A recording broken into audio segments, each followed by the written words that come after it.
morality does not need a divine source to have a rationality behind it. That was actually what turned me into an atheist when I was 12 years old, because I read Bertrand Russell's Why I'm Not a Christian. He goes after that argument that without God, there could be no grounding for right or wrong. And basically it's this argument that goes back to Plato, that is, that either God has a reason for saying murder is wrong and charity is good. The longing to matter is demonstrably so much stronger because people will martyr themselves. They will sacrifice their own life if it means demonstrating that they matter. That's what martyrdom is all about. Life is a ceaseless struggle against entropy. Consciousness, knowledge, reflection, beauty, love, compassion, forgiveness, tolerance, grace, creativity, happiness. They are states of great order that must be wrested, and with the expenditure of energy from the entropic transformation from within. Wow,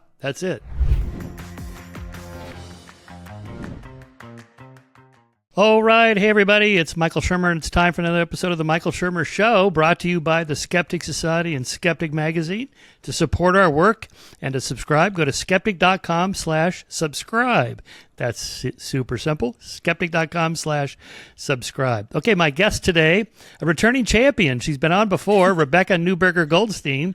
She's an award-winning philosopher, writer, and public intellectual. She's the author of 10 books of acclaimed fiction and nonfiction, including my all-time favorite, 36 Arguments for the Existence of God, a work of fiction. Yes. That's one of the best titles and subtitles ever. And Betraying Spinoza, the renegade Jew who gave us modernity. She holds a PhD in philosophy of science from Princeton University and has taught at Yale, Columbia, NYU, Dartmouth, and Harvard. A fellow of the American Academy of Arts and Sciences, her work has been supported by the MacArthur Genius Grant and fellowships from the Guggenheim, Whiting Institute, Radcliffe Institute, and the National Science Foundation. In 2015, she was awarded the National Humanities Medal by President Obama. How cool is that? She lives in Boston, Massachusetts, and here's her new book, The Mattering Instinct, How Our Deepest Longing Drives Us and Divides Us, in which she argues that the fundamental human drive isn't just survival or sex, what? But the instinct to matter, to feel our lives are significant and worthy of attention from ourselves and others, which drives our greatest achievements and deepest conflicts. Rebecca, so nice to see you again. And I read your book. It is the best book I've read on this whole issue of, well, what is the issue? I mean, I can't tell you how many piles of happiness books I have here. It's not happiness. It's something else. What's going on here? Yep. Yeah, we're not as shallow as it would seem to appear, right? We really, even the most shallow among us, has a certain depth. And it is, I think, captured by this word matter. It's the most interesting word in the English vocabulary. It has a great history, deep in the history of philosophy.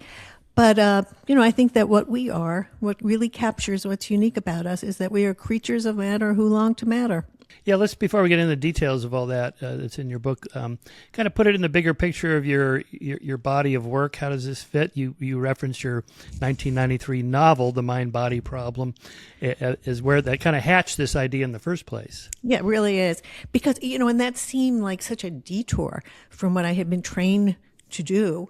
I started in math and physics and then went into philosophy of that stuff. And here I was, a new assistant professor of philosophy in a very male-dominated field, trying to prove that I could do this stuff. And I went off one summer. I wrote this novel, which is sheer frivolity, but it grabbed me from this first sentence that just came to me out of nowhere, and in a voice that wasn't mine, and it was really an adventure, an intellectual and artistic adventure, and it was fun. But then the editor who had acquired it said to me, I still don't really understand your protagonist. She's very attractive, she's very smart, she's very funny, she's very sexually desirable. That really gets the plot going. It's a pretty sexy novel. And he said, but she's always so miserable. What's wrong with her? And I went around just thinking about it, and then I heard it in her voice, which is one of the weirdest things that happens when you're writing a novel. You hear these characters, and she said, because I don't feel like I matter in the way that most matters to me. And it was sort of she who almost, came up with this idea of the mattering map that I present in that first novel. And it's become a fixture of my thinking for a long time, and never really thought I'd write a book about it, but now I have. Yes. Rebecca, that's such a funny way to put it, that she came up with this idea. This is a character from your head. So you did it. Yeah, I did. But here was the thing. I had been trained to think very rigorously. And I really, I still admire, take seriously rigor, in scientific work and philosophical work and mathematical work. Love rigor. But when I sort of went off and inhabited this character who was not quite as rigorous as I was, it kind of freed me up to think ideas that, that would not have passed my test at that time. I was very young. I was in my 20s, I was an extremist about rigor. And, and so it's just a personal story. It doesn't really matter all that much. That when I thought I was goofing off from philosophy, I was coming up with an idea that was actually going to really become one of the tools by which I think about myself, about others, about the world, about politics, about religion, you name it, everything that I think about. Somehow this comes in.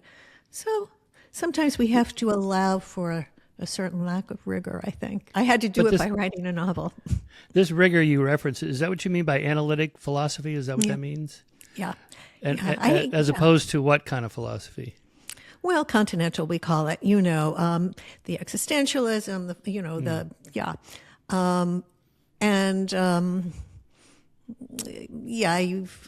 I'm willing to try to understand some very, very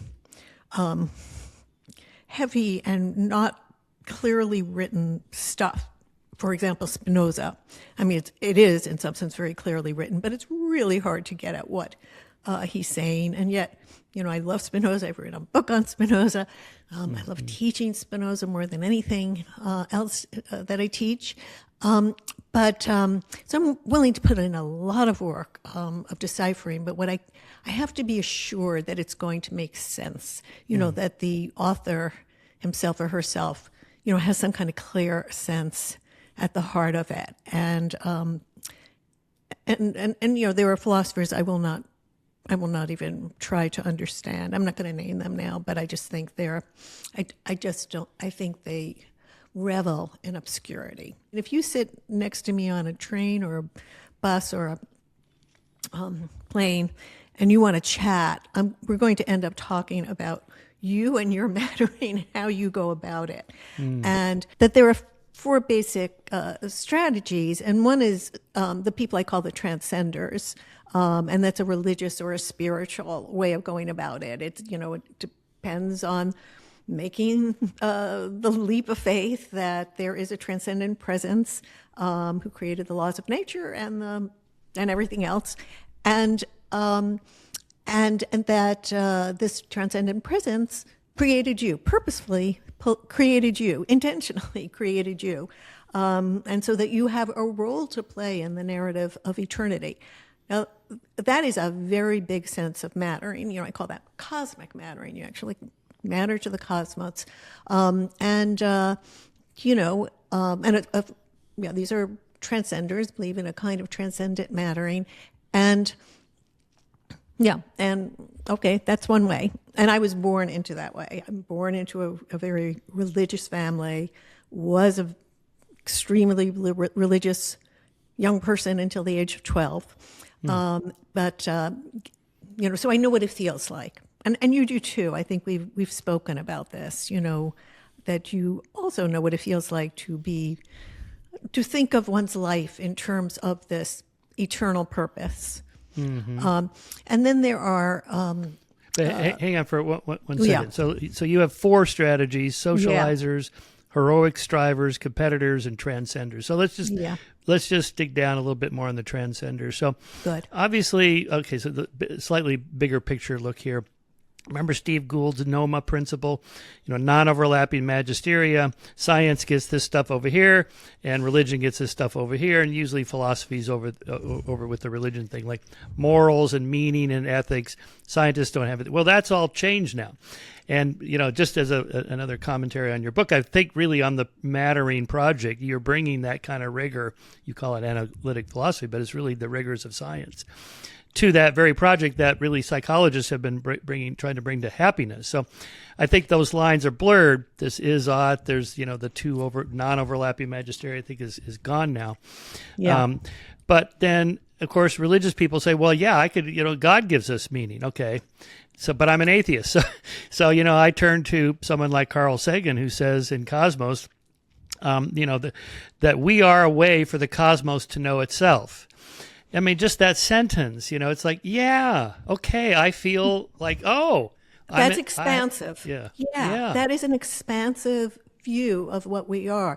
I mean, I would say, that this longing to matter, to prove ourselves deserving of our own attention, is, even though it's a given that we're going to pay ourselves a lot of attention, but we want to prove ourselves worthy of it, deserving of it, that this turns us into the normative creatures that we are. Normative, in the sense that philosophers use it, values seeking, that we need norms of justification, ultimately, to justify ourselves and our own lives. And that is also, it's not just that we are, the universe coming to know itself, which is pretty grand, but that because of this longing, which actually comes to us by way of the laws of nature, that's something I was really intent on doing rigorously. Just start with physics and go to biology and then neuroscience and psychology to explain how we came to be these kinds of creatures. But by being creatures who long to matter, who are justificatory creatures, we're bringing values into the universe. That sometimes very bad values. I'm not saying they're all good. They can be terrible, and the mattering instinct can unleash the very worst in us. We see it throughout history, and we see it when we open the New York Times today. Any given day. So I'm not saying it makes us moral creatures, but it makes us creatures interested in morality, interested in values. And that's, I think, that's something. I think that shows that we kind of, in some sense, grand sense, matter. That we do matter. I agree, but it's just like most people think that without an outside source of morality, a divine command of some sort, there can be no absolute basis for objective morality. And I think probably most people think, well, I know I matter to my spouse and my friends and family and so on, but cosmically, you're transcendent category. Yeah. If there's not an agent out there, some kind of deity or something, then it's, you just say, well, the atoms matter, the galaxies matter. I mean, come on, that doesn't feel the same as a person. But that deity, it's not clear, that actually grounds morality. There's the good old Euthyphro argument going back all the way to Plato, that a way of that was actually what turned me into an atheist when I was 12 years old, because I read Bertrand Russell's Why I'm Not a Christian. You did? At 12? You did? That's great. Yeah. And of course, my parents would always look at everything I brought home from the library, because, they were strict Orthodox Jewish parents. with a nerd for a daughter. So, but so they let me get out these books, and basically they thought if it's in the public library, it's not going to be a dirty book. But they didn't want me. But anyway, so they look at this book, and it says, why I'm not a Christian. Fine, because they didn't want me to be Christian. We were Jewish, so it's like, right, good, right. But yeah, he goes after that argument that without God, there could be no grounding for right or wrong, and basically it's this argument that goes back to Plato, that either God has a reason for saying murder is wrong and charity is good, or he doesn't. Well, if he doesn't, it's just arbitrary. He could have reversed it, murder, yay, charity, bad, So, arbitrariness isn't going to ground it. And if he does have a reason for saying murder is bad and charity is good, well, that's the reason. And God is just rubber stamping it. He's redundant. That's a very, well, goodbye, or at least, it's a very profound argument. I've used it sometimes on people like, oh God, what's the name of that Christian apologist who loves to debate us atheists? William Lane Craig? Yes. That was a creepy experience, but it was, it doesn't convince, but I think it's a very powerful argument. And ever since the Enlightenment, philosophers have been working out arguments for trying to differentiate between morally appropriate and morally inappropriate behavior. I come up with a new one, which I think is very good, which is very, very good. And again, it's from physics. I don't think science and morality are in clash with one another. I think we're in a position right now, given all the science that we know, for science to actually be able to help us in seeking the correct values that we, as creatures who long to matter, seek. And so I think that, in fact, short answer, law of entropy, second law of thermodynamics, that the supreme law of physics, everything goes towards disorder, destruction, decay, death. Even the universe itself will end in heat death. Life, all the forces of life are in resistance to entropy. That is the organizing principle of all the instincts, as Erwin Schrödinger saw, and Boltzmann, and Boltzmann saw before him, and that so we as living systems, all living systems, are living in resistance to entropy, and if our mattering project creates more entropy than there otherwise would be, if that's what we're doing with our life, not good. We're in the force that we have to battle against, that life itself has to battle against. If our mattering project is counter-entropic, good, no matter what it is. Whether it's raising your children, tending your garden, solving the Izod problem, whatever it is.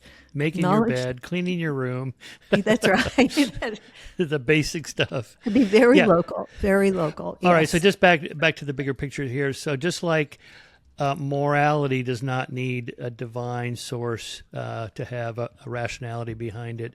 Mattering, whether there's a God or not, what are the reasons that we matter? And so you're articulating one here. I think the person that hears this, well, entropy, the universe is running down, that sounds kind of depressing. That sounds like Woody Allen's character Alvy in Annie Hall, who quits doing his homework because he found out the universe is expanding and there's no point. And his mother upbraids him that we live in Brooklyn and Brooklyn's not expanding, right? So, yeah, I guess you guys call that a category error, right? Right. We're not going to, give up. We're going to keep living, even, as you say, even the existentialists, they worked like crazy. They played like crazy. They lived very hard. Feverishly writing their books about why life is meaningless. But their lives were very meaningful. They were what I call heroic strivers. And that's yet another. Should we talk about that? Yeah, sure. Category? Yeah, go ahead. Yeah. Second category. So heroic strivers are people who, look, they have certain standards of excellence in mind. And to meet these standards and keep meeting them. It's not like you do it and then it's over. Heroic strivers tend to be heroic strivers throughout their lives.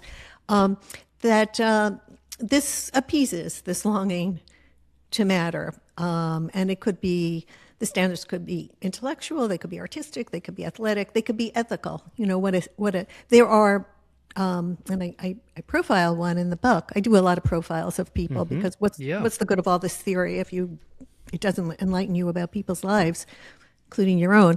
But this guy in India, Baba Amti, who he was an atheist, and in fact he despised religion. He wouldn't let priests into his house, but he was dedicated his life to first wiping out leprosy in India, and then helping all sorts of people. I mean, it was a life, and so he was a saint. He was an atheist saint. He was truly a heroic striver of an ethical sort.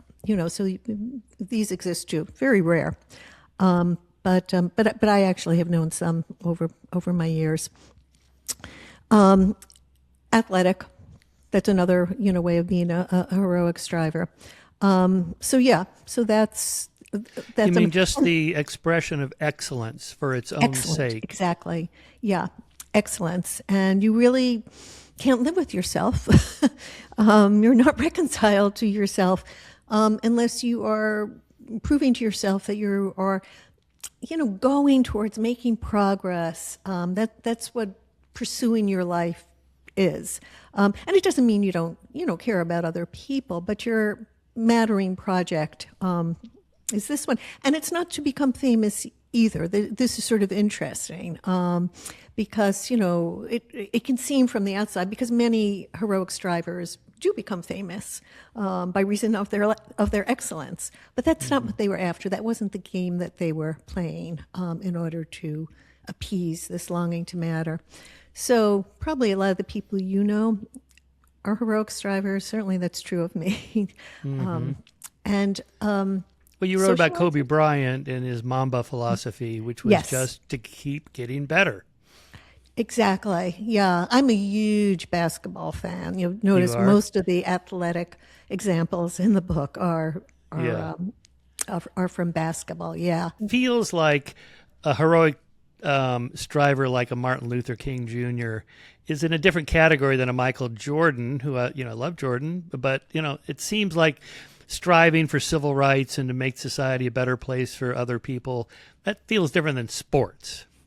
Well, I guess. All right. No, it's true. And, using this ethical standard that I speak about, towards the end of the book, like how much are you battling against disorder, which is the battle of all living things. It is the battle. And so, somebody who is striving to wipe out so much needless misery because of the inequalities caused by race, and is also blocking the way towards more order in the way of knowledge that all people could contribute. This is a bigger fight. This is a more morally worthy fight. But, here's the thing. We're not all made to be a Michael Jordan. We're not all made to be a Bach. We're not all made to be a Martin Luther King, right?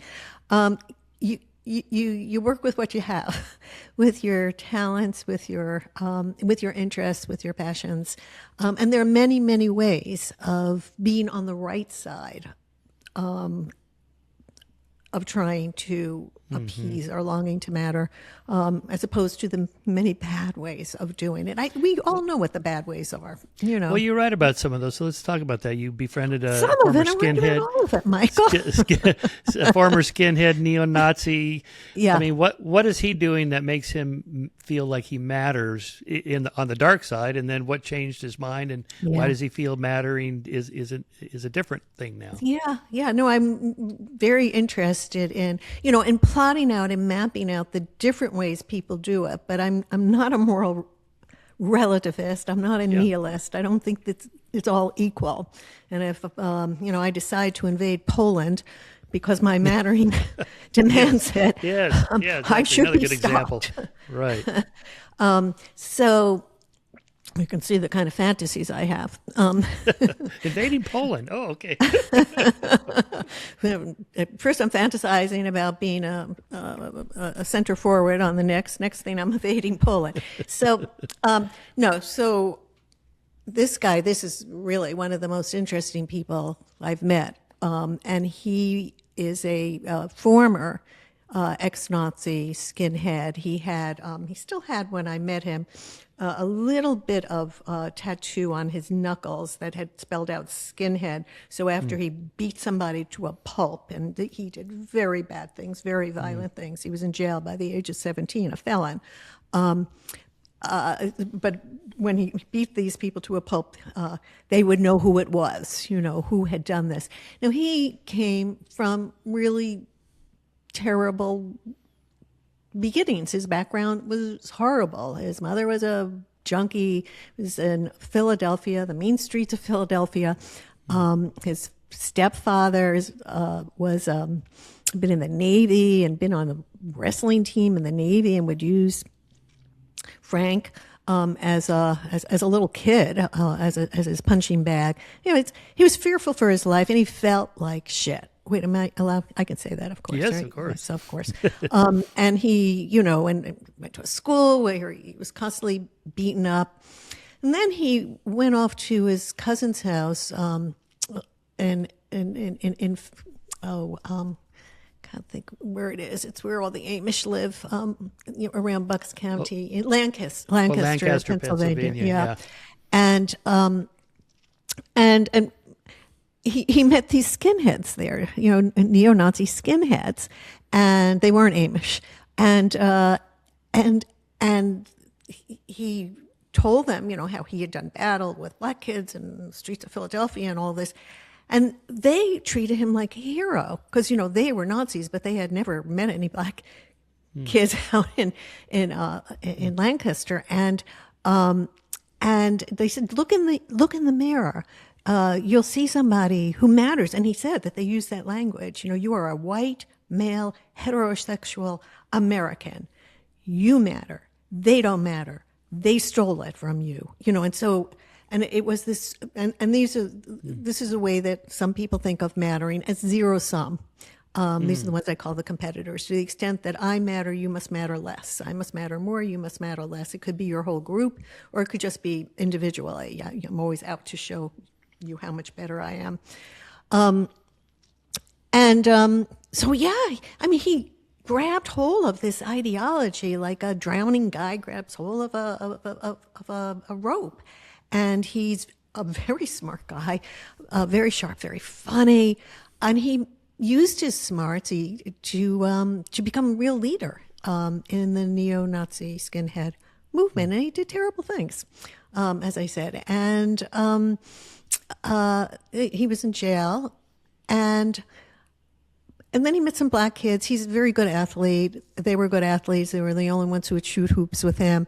They were very, very worried, as he was, that the girlfriend they had left behind while they were inside, you know, was going to be cheating on them. And so they really, you know, it was heart-to-heart stuff. He says it don't get no more human than, you know, one guy talking to another guy about whether his girl is cheating on him, you know. So it was, so he came out, and he was no longer hated blacks, but he hated Jews all the more.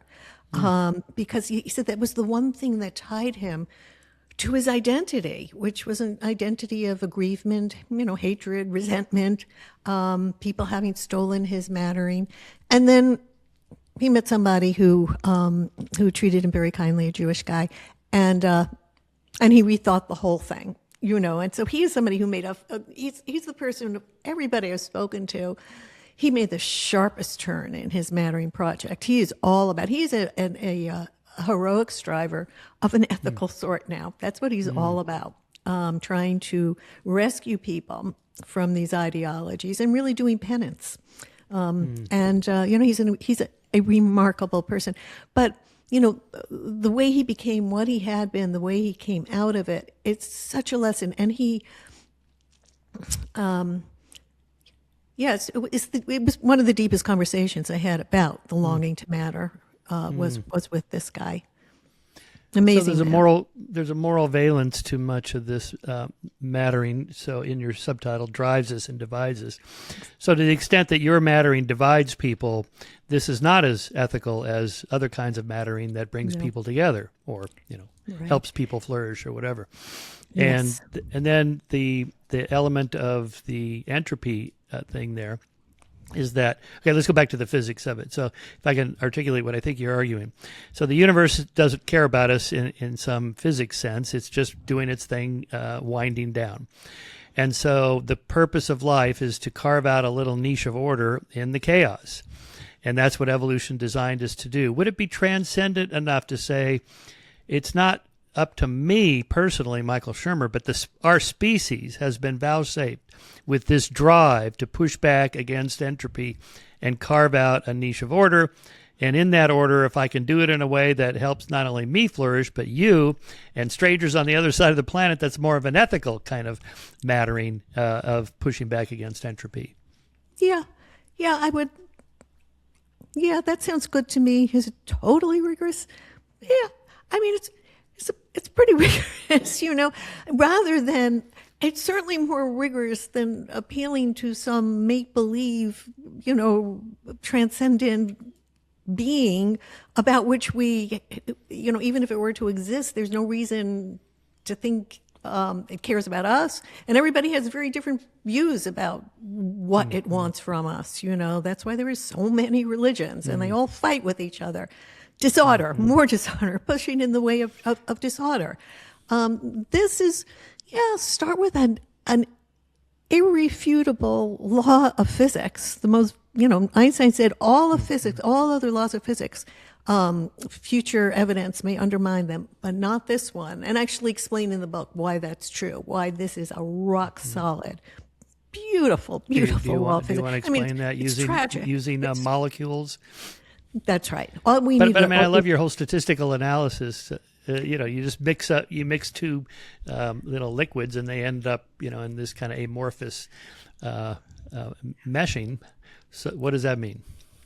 Yeah, well, and it'll never go back. It will never spontaneously go back. It's not going to go back to where it was. Why? Because there are so many more ways for it to be able to realize this amorphous blending, many different, the molecules can be in many different configurations and still have this amorphous blending, whereas when they're all clumped together, there are very few. So it's really, all you need are two things to get the second law of thermodynamics, the compositional nature of matter, that it's made up of itty-bitty bits, and the laws of probability, and by probability, entropy is going to increase. It's as firm as that.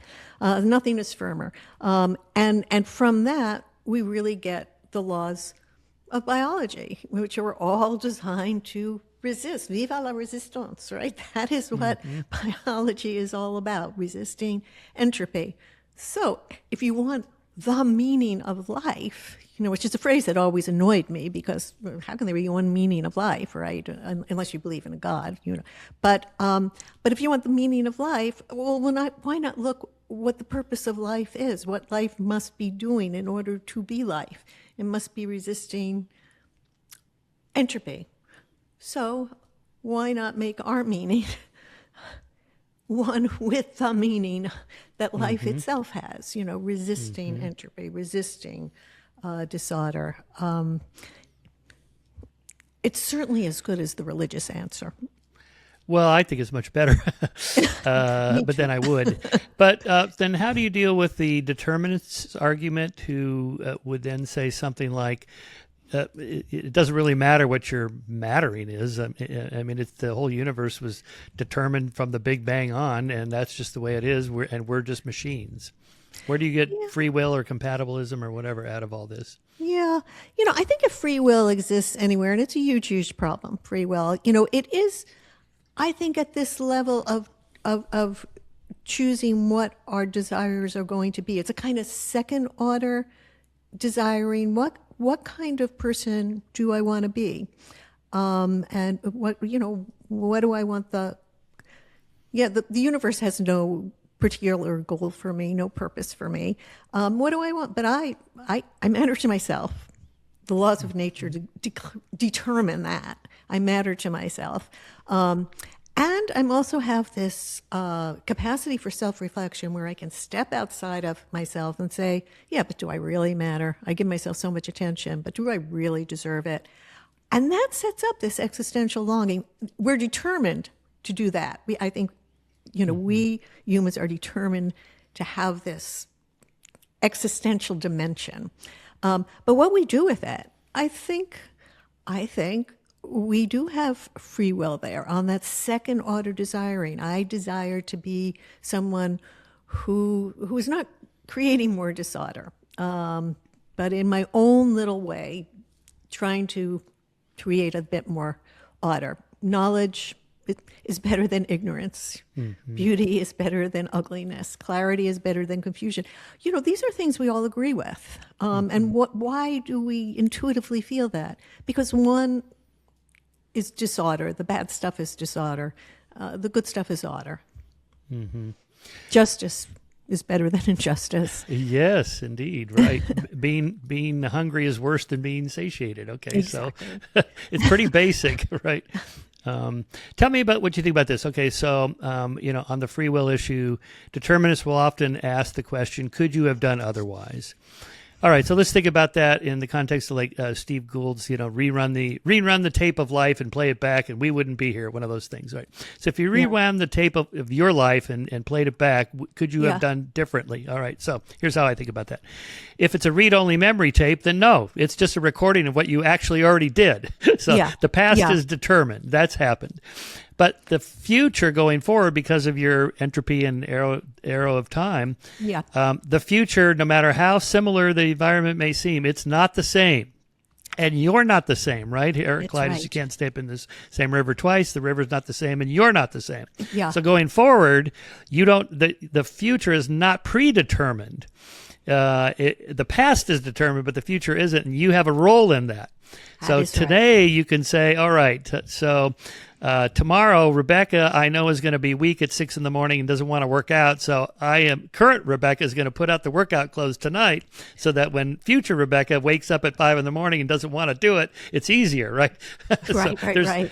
So there's more than one you. There's your future self and your current self and so on. That's right. Yeah. It's like Odysseus, in the Iliad, having the sailors tie him to the mast so when the sirens are singing, he knows he's going to want to go off and join the sirens. But so he is thinking of future Odysseus, knowing what his wants are going to be and preventing him from being able to act on those. So, but I don't know if you've ever had I really, there are moments in your life when they happen. Certainly when you're younger, when you're really thinking, what kind of person do I want to be? And as I said, it was so dramatic for me because I was brought up to live such a different kind of life, And when I couldn't do it, there was well, what now? What do I do? How do I live a good life, for myself and for others? And there was, I felt the agency, Now, if had I not read Bertrand Russell, why I'm not a Christian. Yeah. Part of it was, it was determined by that. That was one of the the necessary, I don't know, was it a necessary? For me, it was a sufficient condition. I don't know if it was a necessary condition. Maybe I'm of such a temperament that something was going to do it for me. It just happened to be Bertrand Russell's. Do you think there's something like a sensitive stage or like a imprinting stage? You talk about the mattering instinct. Well, the language instinct, there's a certain age where you can learn multiple languages, but after that, too late. Maybe it's like that. Maybe it's age 12 to 25 or something like that, where these things these tracks are really laid down. Yeah, I think that's true. But then you do find people like my friend, the ex-Nazi, who made a significant, but he was still quite young, actually. He was in his late 20s. Maybe it's before the prefrontal lobes come in and the brain is finally completed. I don't know, So, there are causes, but still there's agency. Mm-hmm. So there's an instinct, just like there's an instinct to learn a language, and it depends where you happen to have been born, which language you learn. There's an instinct to matter, but there's a gazillion different ways to matter. Or not a gazillion, but... A gazillion different ways. Some good, some bad. And you've really got to, find something that speaks to you. I love very much this ancient saying from an ancient rabbi, first century Rabbi Hillel: if I'm not for myself, then who will be for me? But if I'm only for myself, then what am I? And if not now, when? And I think I can put that into the language of physics. Is that your closing line in the book? It's very near the closing line. I translate. And if not now, when? Yeah, no, that's it. Oh, if not now, when? Right. Yeah. But I think a little earlier, I translated into the language of physics. You can translate that intuition, which is, I think, a very deep intuition, ethical intuition. You can back it up and put it into the science into the language of science. And so we have a sort of fuller understanding of it now, but it's just as true. If not now, when? Because entropy is constantly increasing. So, do the work you now. mentioned Ernst Becker and his denial of death, from which was derived this terror management theory. Do you want to talk a little bit about that? These are guys that think this is the drive that makes us matter, our fear of death. Yeah. Well, first of all, that book always bugged me. I read it, when was it published? In the 70s, I think. Late 70s, I think. Late 70s, I have it early here, 80s. Yeah. Because, first of all, it makes us all out to be basically neurotics, that we are... Walking around, fear of death, Fear of death, denying what is an absolute fact. Look, 1973, Oh, wow. Yeah, so I read it later than that. And it's actually in Annie Hall, when she said, you're always reading these depressing books, and he's reading Denial of Death. And then he said, like the only people who escape the state of denying an absolute fact that we're all, that we're mortal, we're going to die, are religious people, who believe in an afterlife, or great artists, because they'll be immortal, or people who can, but everybody else, us more humble atheists, for example, are are doomed to be neurotic. That doesn't seem to me to be true. I mean, the fact of death is not a pleasant one, but I think we can accommodate ourselves. And I think the longing to matter is demonstrably so much stronger, and because people will martyr themselves. They will sacrifice their own life if it means demonstrating that they matter. That's what martyrdom is all about, and I have all of these quotes, including, from Martin Luther King right before his assassination. And he knew the assassination was in the works. Many assassination attempts were in the works. And he said, I may not get to the promised land, but my life is good because I know my people will get there. So, it's, for terrible reasons and for noble reasons that make us cry. People are willing to sacrifice their life to give their lives meaning in their own eyes. So do you apply that to suicide terrorists and school shooters or these kind of school people? shooters are the sad, they're to the evidence of how strong the longing to matter is. You can read the manifestos of these. Have you? I mean, it is the worst reading I have ever done. It is so sad and so pathetic, but what a lesson about what will happen if the two fundamental needs for our flourishing are the need for some kind of connectedness with other people who will pay you attention whether you deserve it or not. Hopefully your family, your lovers, your friends, your community members, neighbors, whoever it is, so that there's that. And that's, belongingness, connectedness. Psychologists pay a tremendous amount of attention to that. But then there's this other thing, and that has to do with our mattering to others. But then there's this other thing, which has to do with our relationship to ourselves, the longing to matter. I mean, that's who we're really trying to convince, is ourselves. When you read these manifestos of these people who commit these random acts of terror, of violence, both of these needs for flourishing have not been met. They had a terrible family life, and they just felt that nothing that they could do would ever matter. And they will say, almost all of them say things like, "You will know my name," "Turn on the news tomorrow," "You will," And it works. In our culture. It works. They get all this attention. So, of course, the best thing would be if their names were never mentioned, and they got no attention at all. At least their names not being mentioned, but no. I mean, that would be the best way to handle this, because they study each other and they try to outdo each other in terms of how much attention they're going to get, by the greater and greater acts of violence. So, yeah, that was the worst reading I ever read. I mean, it was worse than Mein Kampf. Oh my God. Which is also a real study in a person who longed to matter, who felt like a real failure. Mein Kampf, my struggle for right. what? Right. Yeah. So there's an element of narcissism to it. You want to talk about the dark triad a little bit? Machiavellianism, narcissism, and psychopathy. Yeah. Well, I mean, these are people, something has gone very, very wrong. I don't know how much it's known, how much it's nature, and how much it's nurture. I mean, there does seem to be some contribution from nature. I mean, there are. Oh, for sure. Yeah. Yeah. It's just like temperament, right? Some people are Exactly. happier and some are not, and some are more gregarious. And that's right. Yeah. That's right. People who, there are conflicting studies. Some studies seem to think that, if there's an intervention early enough, some degree of empathy.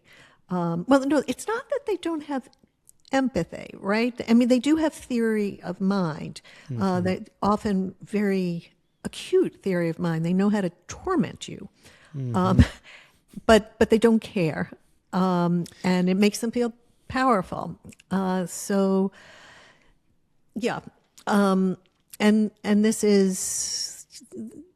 these are people who are very, very hard to reach, I mean, if there's a meaning module in the brain, I would imagine Mohammed Atta's was lit up to 10 when he flew the planes into the South Tower on 9/11. I mean, this was a meaning-making activity for suicide terrorists like that. Exactly.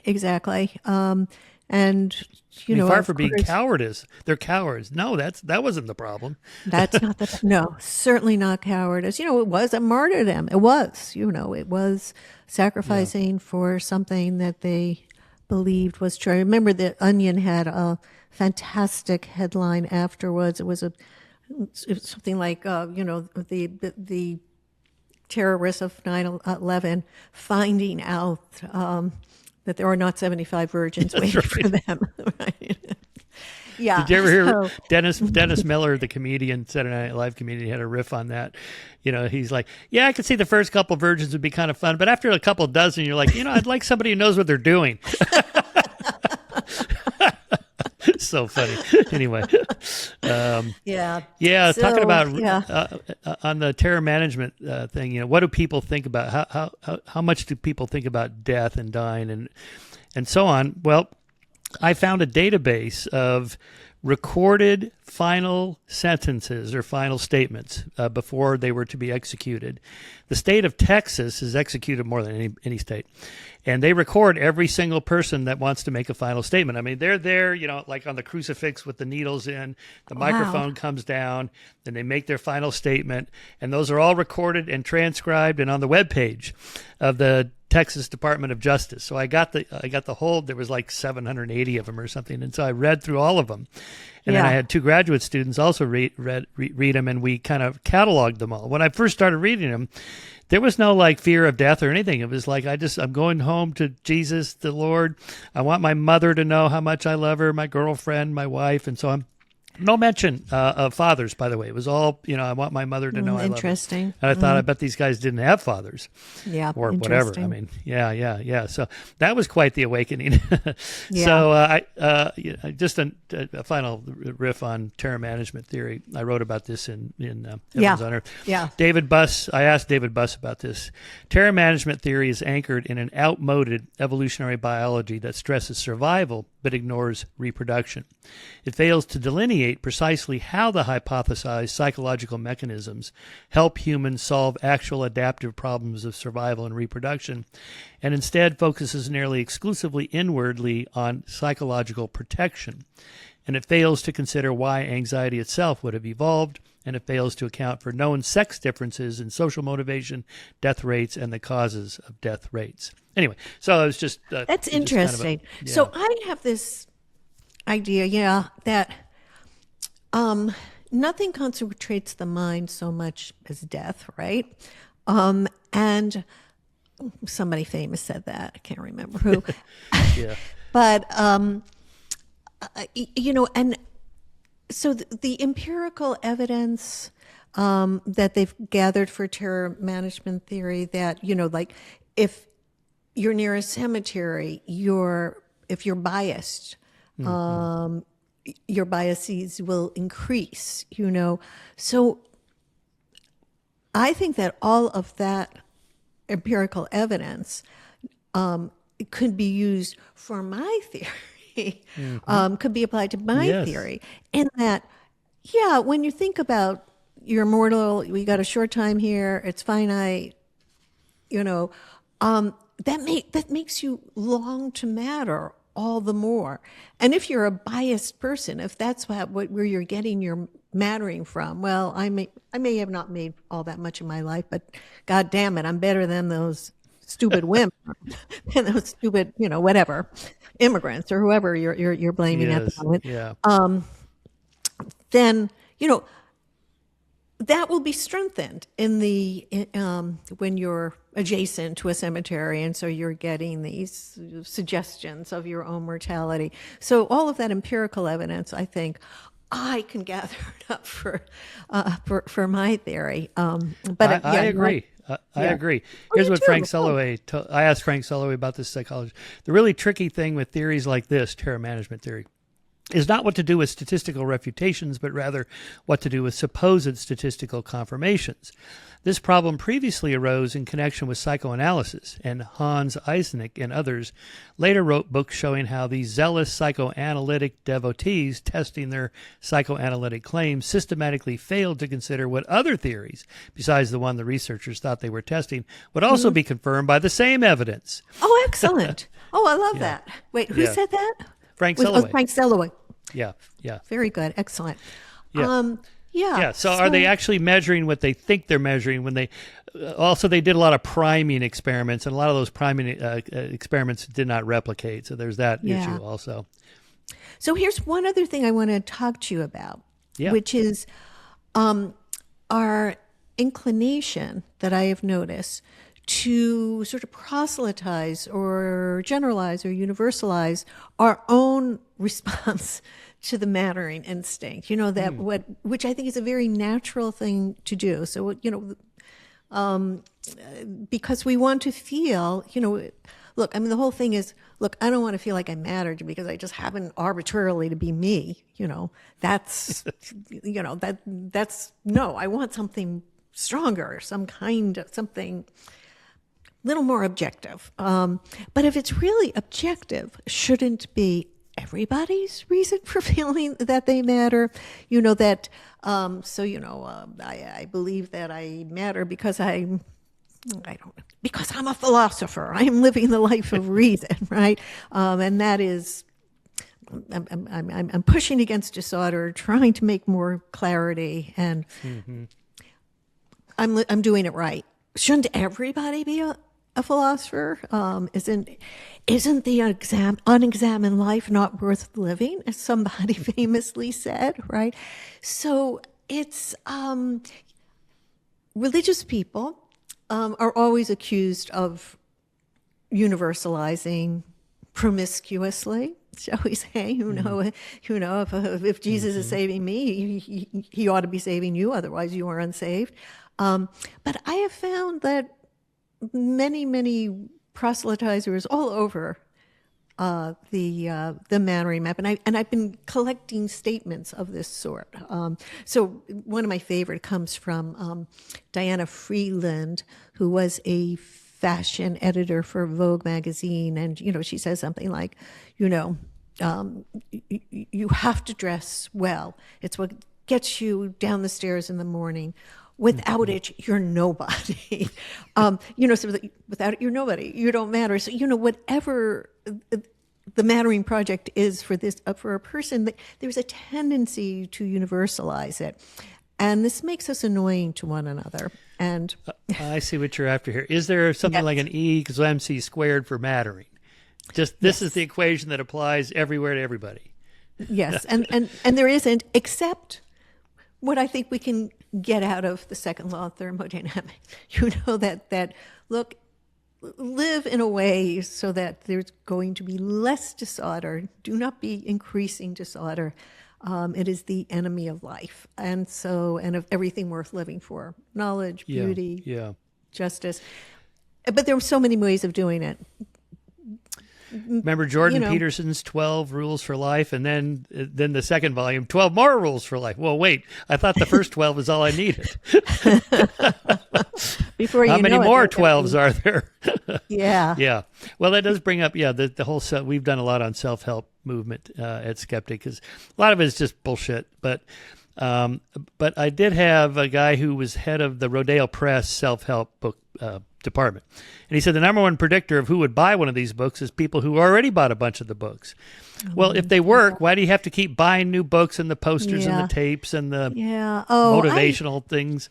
I mean, it's almost like they need it every day, or I don't know what it is, something like that. I feel like it's just, it's exploitation. It's a kind of exploitation. It really is, and people are always this.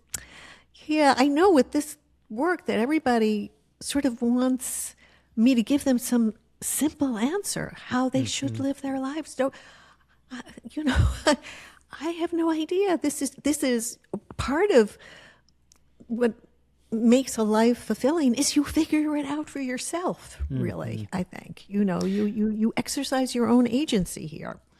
But aren't there some kind of generalizations we can make, like having meaningful work, having friends and family, having somebody that you love and that loves you, having a community, having a transcendent cause? I support this nonprofit, or I support this, whatever. Something beyond yourself. Beyond yourself. Yeah. It doesn't matter what it is, but something, anything. A reason to get up out of bed in the morning, get dressed, and go, right? It doesn't matter what it is, just do it. Exactly. And there are exceptions. I have known, I've spent a lot of time among mathematicians, and I've known mathematicians who really don't want any human connections. They are very, very happy without human connections. What was that? Maybe they're a little on the spectrum. Oh, yes. Oh, that's funny. Oh, yes. But, I spent so much time with extreme sorts of this kind that, you know, but I think for most of us, having human connections of some sort, you know, people who care about us, and even hopefully we care about them, you know, in the best circumstances, it's reciprocal. Not always, but it is, but without that, most people are lonely, and loneliness is not compatible with flourishing. But also, you know, some way of ministering to this existential dimension that we all seem to have. Your fourth category was socializers. Is that what you're talking about here? Well, the socializers, you know, I think the socializers, we didn't talk about the socializers. It's really interesting because most people, when I talk to them about mattering, they immediately supply the term to others, you know, that's how they understand mattering to others. And so I think all of us want to matter to others. That's connectedness. And I think that is one of the two major needs that we have, besides the need to matter. But for socializers, they collapse these two needs, and mattering really means to them mattering to others. But I distinguish, you know, everything trained in analytic philosophy, you want to make a lot of distinctions. But who was it? I think it was Jerry Fodor, who said that the problem with the world is people don't make enough distinctions. And that is the voice of an analytic philosopher. We love really to make distinctions, right? Yeah. So with socializers, I distinguish between the intimate socializers and the non-intimate socializers. So intimate socializers, you know, the very people who are in their lives, the family, friends, lovers, whoever, mattering to them is what gives them, you know, a sense of meaning, purpose, coherence. That's their mattering project. So a devoted mother, a devoted grandmother, you know, but that's really what their mattering is. That's what it depends on. But people who, for example, crave fame, which is very common in our society because it's become so easy to be famous, right? With social media, you know, used to be, you'd have to be, you know, Achilles or something, or Helen of Troy, you know, to be thought of as songworthy, but worthy of all this attention. But now, no, you know, you can bop your head and lip sync to a tune and have millions of. Do you know Daniel Borston's definition of fame is somebody who's famous for being famous. Yeah. But what did he do? Well, he got famous. For what? For being famous. But what? Yeah. Well, there are certainly people like that, you know, the Kardashians and such. Oh, a lot of people want this. And, you know, and this would satisfy them. That is, how do I convince myself I'm really deserving of all this attention I give myself? Well, tons of other people are paying me attention, you know, hordes of strangers. That's what it is to be famous. You know, hordes of strangers are paying attention to you. Oh, I love that quote you had from Joan Baez. The easiest kind of relationship for me is with 10,000 people. The hardest is with one. Yeah. Wow. Yeah. Yeah. That's amazing. So, Yeah. you know, it's the thing that's really so interesting. Mo, it's getting very dark in here. I should probably turn the light. Yes, you're fading. Don't fade. I'm more like a ghost. Rebecca, come back. Can I just turn on a light? Yeah, turn a light on. Yeah, that's all good. Yeah.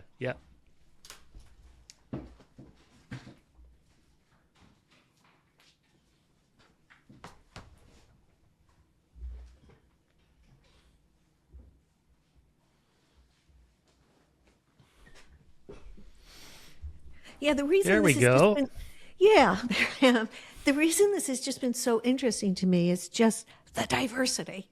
You know, the creativity that we come up with trying. I mean, one woman told me the meaning of her life was Tupperware. It was like, What? It was great. Well, it does make order. I mean, I'm on board. All right, another one of quotes from the book I really loved, your definition of something immoral. When a person's own sense of mattering demands, as the very condition of being fulfilled, the diminished mattering of others. Wow, that is really a powerful, succinct statement. Yeah. So I thought about that with, like, let's say the difference between a Tony Robbins self-help guru kind of guy, who does seem to help a lot of people, and then it morphs into something like an L. Ron Hubbard, who ends up creating the Scientology cult, or a Keith Raniere, the NXIVM guy. I assume that he probably, like many of these groups, started off with good intentions. These are workshops for women who want to be successful in business and marketing and so forth. Okay, that sounds great. Yeah. And before you know it, 10 years later, you're getting his initials branded in your crotch. It's like, okay, something happened in there. Yeah. And, it is, and leaving in its wake, real suffering, lives really knocked off course. I would tell the story, and this one is really hit home for me because I knew the people involved. He is a young woman, very talented person, and she got involved with this guy who was what we call a love bomber. Yeah. And, for years, it was this intense romantic relationship, crowding out everybody else. But it was the kind of, Tristan und Isolde kind of, it was operatic, and then, he left. He was on to the next one. He needed this kind of intense monogamous relationship, but serially, time and time again. And when she found out afterwards, that when they, met and fell in love, met cute, fell in love, straight out of a Hollywood script. It was at the expense of another young woman who thought that she was in a stable relationship. So now, in that case, I read that in your book. I thought that's interesting. Did he himself really believe it and just thought, "Oh, I thought this was the one, but it's this other one," and it's just a serial? Or is he a manipulator and he knows what he's doing? I know I'm bullshitting her, but I just want sex or whatever. Yeah, it seems as if, from what he told her afterwards, it seems as if he was saying this is what he needs. He needs this intensity. And when the intensity lessens, as it does, he had wrung all the sweetness. It was something I wrung all the sweetness out of it that there was left to wring. And so it was on to the next one. So it was really and that seems to me, I know what kind of misery was left as a result of this, years and years of misery, in fact. And so it was, and a young woman, it was somebody who wanted to have children, this, occupied her childbearing years. And it was a great wrong. So he drug it out for years, not just a few months. I'm talking years. Yeah. Did you ever see that Netflix special, The Tinder Swindler? No. This was a guy that love bombed women in much the way you say, but in a much faster pace. So these are mostly women in their like mid to late 30s, never been married, never had kids, but want to do that, right? And he's a good-looking guy, and he's on Tinder, and there's a picture of him with his private jet, and they're thinking, oh, well, that would be nice, but, okay, swipe right, see what happens. So they kind of get to know each other, and they go out on a date, and she's actually on the plane. Oh, my God, I'm on the plane. And takes her to some island with this 5-star resort, the whole thing. And this goes on, and we're going to have babies. We're going to get married. I've got all this money and so on. And it goes on for like several months. And the women they interviewed had, thousands of texts, just love bombing, and so on. And then the key moment, he's an international man of mystery. And I'm going to Switzerland this weekend to close this deal. It's going to be worth like $200 million deal, right? And then like Saturday night, darling, I need $50,000 and the banks don't open until 9:00 Monday. And I'm going to close this deal. I'm going to make $200 million. I'm going to give you it right back to you. That's the moment, right? Now they found there was 4 women, I think, in the documentary. The thing we don't know is the base rate, right? Base rate neglect. How many did he try this on and they told him to fuck off, right? We don't know. But, some of them did fall for it. But there were a lot of social cues like, okay, but look at all the text. Look at all this evidence I have that he's for real. Yeah. So, Anyway, Better, but there that's are that. better and That's better that and cult, worse ways, cultish, cultish thing. Okay, a couple other things here. You have a quote here from Baruch Spinoza. Your publicist sent me one of your most favorite philosophical sayings. I've made a ceaseless effort not to ridicule, not to bewail, not to scorn human actions, but to understand them. All right, you know how I know that quote? Because that's Tell on me. the cover of Skeptic magazine, 1996. That is the motto of Skeptic Society. It is the most- And there is Spinoza. And there is Spinoza. Yeah. That's my partner Pat Lindsay's portrait of him, and I think actually here it is. And there's the actual original oil painting. Oh, beautiful. Spinoza. Yeah, isn't that great? Oh my gosh. This That is old school when art directors actually made art, not just digitally. Yeah, that's art I can understand. Yeah. So I really love that. So yeah, what's the context yeah. for that? What do you like about Spinoza in that regard? I'm sorry, what was it? Dawson? Oh, just what the context of why you like that quote and what Spinoza does. Why Spinoza helps you feel like you matter, or whatever. Yeah, I really love Spinoza. Actually, I'm here in my vacation house, so I don't have all my Spinoza stuff. Spinoza tchotchkes, but I do have. Are there Spinoza tchotchkes? I didn't even know. God, I have a really funny one that one of my daughter's friends had made for me, and it's like it's a band, and it's the devil on one side and Spinoza on the other, whispering in my ear. Right? Oh, that's funny.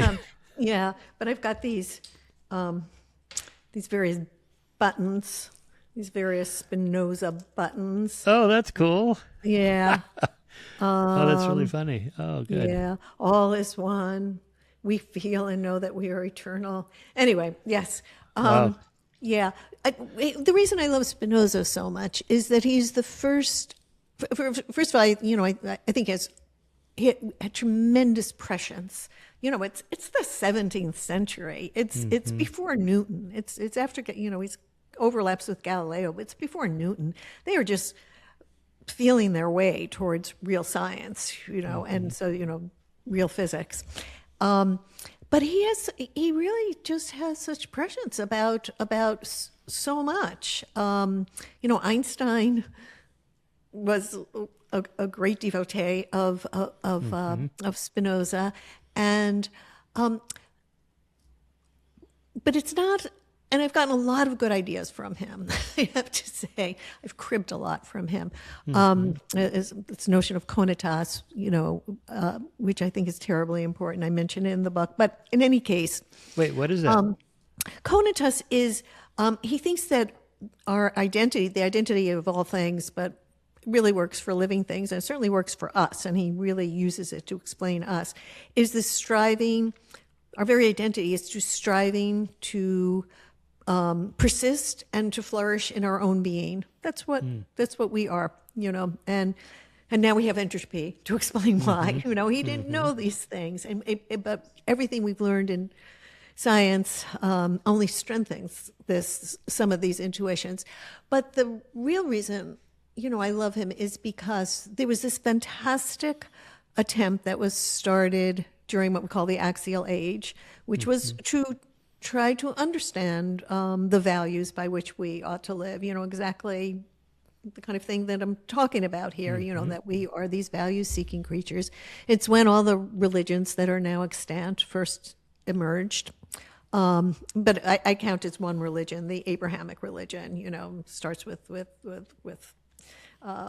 Hebrews, but then there are these further iterations, which are known as Christianity and Islam. But it's basically the same idea, this Abrahamic religion. But, Confucianism and Buddhism and Hinduism and Jainism and Zoroastrianism and all the religions that still, exist have their beginnings at this time. And in one place, Greece, the question is taken up without the gods, because those Greek gods, they were useless. They're like I'm a middle child, and I had these two older siblings who had all the power in the family and bossed me around. And then there was, and I was always trying to catch up with them. And if I got too close, Oh no, they it's funny. beat me down. And that's what the Greek gods are like. You don't challenge them, or you're just going to get beaten down. And they're lusty, and they're deceitful, and they're unreliable. So they don't count on their gods, to figure out these great moral questions. What is the life worth living? They depend on reason, right? And trying to reason their way towards it. And that's the beginning of moral philosophy. Well, then, the great transcenders take over, religion, and that attempt is pretty much put on hold. When everybody's thinking in terms, I think, of their own identity in terms of, you're either Christian, Muslim, or Jewish, or and they think of moral questions in terms of what their version of God wants. And there are tons of wars, holy wars, and crusades, and all of that. Great disorder. And Spinoza is the first person who takes up again that project that began in ancient Greece to try to reason our way toward morality. And his magnum opus is called The Ethics. It's an amazing book. But more than that, it's the attempt to do that. And the goddamn chutzpah, the audacity of calling it the ethics, the ethics. So, and he was a nobody. He was a nobody, excommunicated from his own community, tossed out into a world that thoroughly condemned him, and even Leibniz, who really stole a lot of his ideas, and did credit him. But, so he's like, this nobody, but this is amazing. He really, really mattered. He really did something amazing. This is interesting. Here we are centuries later talking about Spinoza. Did he know that he would have this kind of effect, right? Probably not. Probably most of the great thinkers had no idea. No idea. So you have to just kind of push on, even though day to day it seems like, well, no one really cares what I'm doing. But maybe they do, or maybe there's some effect. You just don't know. Exactly. He couldn't publish The Ethics during his lifetime. Already an attempt had been made on his life, and he's just universally condemned. But he did lock the manuscript up in his desk. I mean, he knew it was something, he had a sense. And he had these few people who he had confided in who tried to understand him. He's very, very hard to understand. But once you break through, that's another reason I love it, because it's a puzzle. You have to kind of break through and understand what he's all about, and it's great fun. So it's just intellectual fun, but it kind of changes you. It's the closest thing I've ever had to like a kind of, I don't know, transcendent. No, I'm very given to transcendent. You're born again. Born again. Yeah. It's beautiful. And I love teaching it because I see the change that comes over the students, and they form, unlike any other classes that I have ever taught, they form a kind of community because they're doing it together. And it's very nice. I don't teach anymore, but when I talk about Spinoza, it makes me want to go back to teaching. You have this quote from Aristotle: "Other things being equal, human beings enjoy the exercise of their realized capacities, their innate or trained abilities. And this enjoyment increases the more the capacity is realized or the greater its complexity." So is this something like his telos? We all have a telos, and what your purpose in life is to move toward that. Yeah.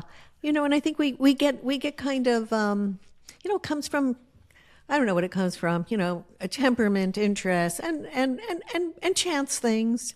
You go to the library, you take home Bertrand Russell's I'm Not a Christian, and your parents let you read it, right? All sorts of things, and that's why everybody's story is kind of interesting. But there is something, and we're never going to agree. This diversity between us that is responsible for the diverse ways in which we try to appease this longing that we have to matter. It's never going to be wiped out. We're not going to conquer religion. I hate to say it, I once thought we could. What? Sorry. It just delivers too much of a sense of mattering, Yeah. matter to the whole universe. It's a hard thing for us to battle against, and we're never going to do it. But at the very least, if we could somehow, get to the point where we can tolerate each other's diversity, this would be a good thing. I have a bunch of books on my table here of people that found religion late in life. And they have new books like Charles Murray or Ross Douthat at the New York Times. And even Jonathan Rauch, who's still an atheist, said, but this religion thing is great. Ayaan Hirsi Ali has a big book coming out about how she found God and just saved her life. That one hurts me.